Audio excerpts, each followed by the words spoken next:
Have you ever wondered how a tiny country in Europe managed to become the richest trading power on Earth for a time? The Netherlands is small, flat, and has very few natural resources. Yet for much of the 1600s, it controlled more global trade, more shipping, and more financial power than most of the world combined. So how did the Dutch do it? What systems did they invent that allowed them to make more money than anyone else in their time? And why does their legacy still shape the way modern finance works today? In this video, we'll walk through the rise of Dutch wealth, from their trading networks to their financial innovations, and see how one small nation briefly out-earned nearly every empire around it.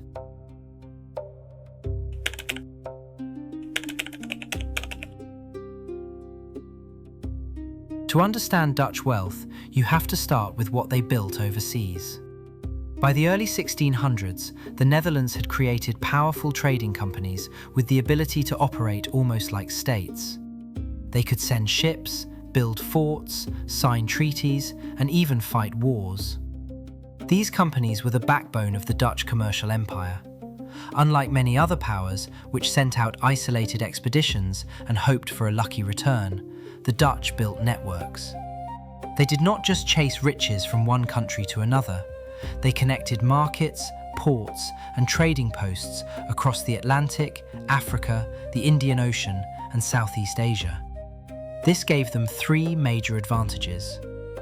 First, they could move goods in much larger volumes, which reduced the risk of any single ship lost to storms or pirates. Second, they could control key choke points in trade, like the spice routes of Asia. Third, they could spread their capital across many ships and routes, so losing a few expeditions didn't bankrupt the whole system. As a result, more Dutch ships crossed the oceans than any other nation. More Dutch cargo reached more markets, and more money flowed back to Amsterdam than to almost any other European capital.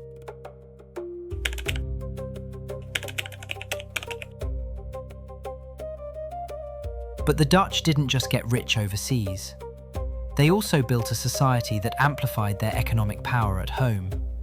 Amsterdam became something unusual for its time, a city that welcomed merchants, skilled migrants, and persecuted groups from across Europe. Jews, Protestants, Catholics, and people from dozens of trading communities settled there, bringing capital, networks, and expertise.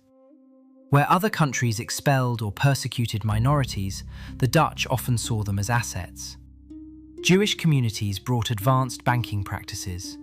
French and German merchants brought continental trade links. Refugees brought discipline, savings, and a willingness to reinvest. This mix turned Amsterdam into a commercial hub far beyond its size.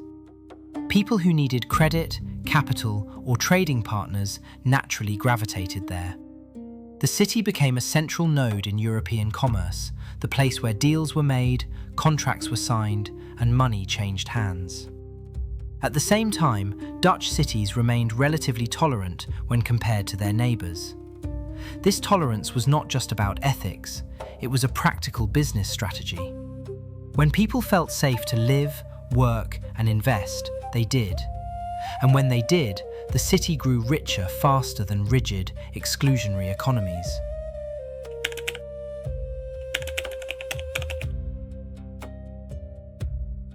If ships and trade were the first engine of Dutch wealth, finance was the second, and the more powerful one. In Amsterdam, the Dutch helped create one of the earliest stock markets. They did not just buy and sell goods. They began selling pieces of companies and projects. Merchants could pool money, fund long voyages, and share both the risk and the reward among many investors. This was a game changer. Before that, long-distance trade often depended on a single monarch, a single wealthy family, or a small group of merchants. But the Dutch system allowed hundreds or thousands of people to invest a small amount into a huge venture. That expanded the amount of capital available and made it much easier to scale up trade. It also changed how money worked. Instead of just sitting in vaults, capital could be put to work, lent, invested, and reinvested.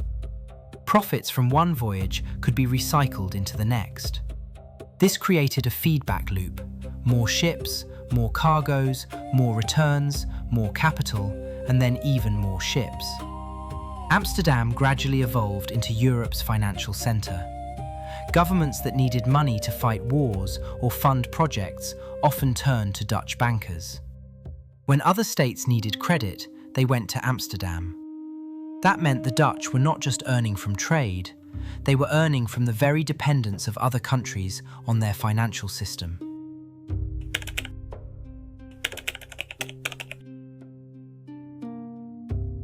Dutch influence did not stop with Europe. It also reached across the Atlantic. In North America, the Dutch built a colony centered on trade and exchange, rather than strict religious conformity or aggressive land grabbing. The settlement, later known as New York, was designed above all to be a commercial hub. It welcomed merchants, traders, and colonists from many backgrounds, and that diversity helped it grow quickly as a trading center. Even after the British took control and renamed the city, they could not erase the Dutch foundations.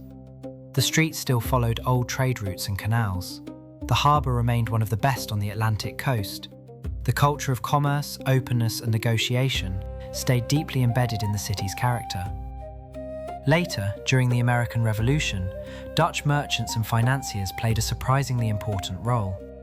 Dutch financiers helped supply money and weapons to the American side, at a time when Britain viewed such support as a threat.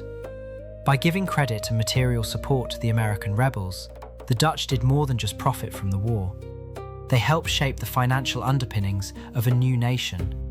In that sense, Dutch money helped build the early American economy, even as the war was still being fought.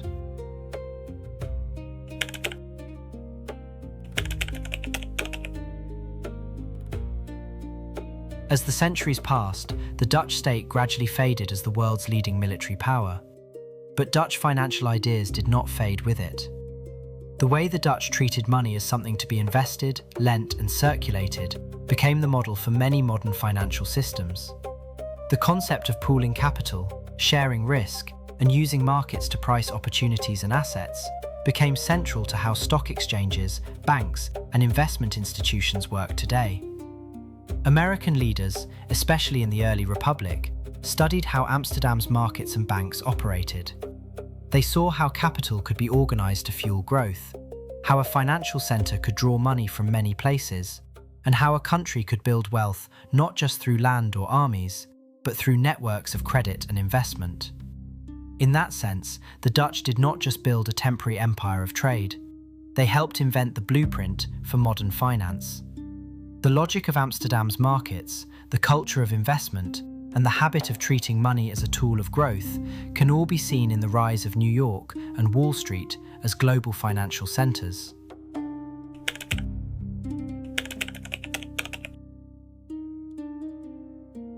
So how did the Netherlands once make more money than anyone in the world? It combined a few powerful ingredients: global trade networks, a welcoming city-state economy, and a financial system that turned money into a self-multiplying resource. The Dutch understood that scale, organization, and capital were far more powerful than conquest alone. The Netherlands was small, but its systems were large. It did not need to be the biggest empire to become the richest trading power of its time. Instead, it became the country that knew how to move goods, organize capital, and connect markets better than almost anyone else. Today, when you look at global stock exchanges, investment funds, and international finance, you are seeing a world shaped by the same logic that first flourished in Amsterdam. So next time you hear about a small country punching far above its weight in business or finance, remember, the Netherlands did it first, and for a brief but incredible period, it made more money than almost anyone on Earth.